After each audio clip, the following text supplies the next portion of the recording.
Tinawan din niya yung pag quote-unquote showboating mo raw kanina after nung dulo ng game. Hindi ko naman tinitingnan si Coach Jones. Baka iba yun, hindi ako yun.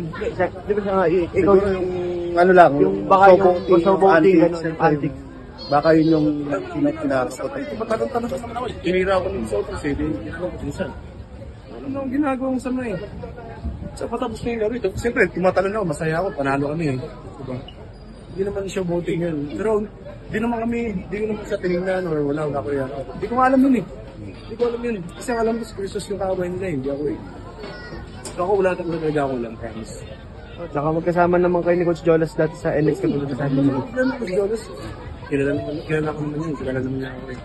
Tsaka palagi kami magkasama dati yun sa NX eh. Every morning, sushooting nga kami yun palagi. Kaya nagulat ako nung sinabi niya sa akin na ako yung kami. Wala, di ko na talaga ako alam, promise. Hindi ko talaga ako alam.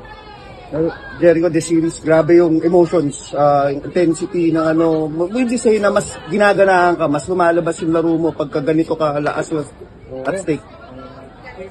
Doon lumalabas yung laro pag alam mo yun yung sobrang physical na yung game. Pero hindi naman to the point na mananakit ka ng player. Hindi ako ganun. Physical na ako maglaro talaga. I accept their challenge eh. So, ayun lang, at the end of the day, it's just basketball naman. After basketball, we go home with our friends. And bukas basketball ulit. Yun lang naman yun, buhay namin eh, buhay basketball player. So, buhay namin kasama yung family namin, enjoy it. Wala naman muna basketball. Pero pag sa court, trabaho talaga namin. Kaya talagang I give my 110% every time I step on the floor. Kahit anong team ako.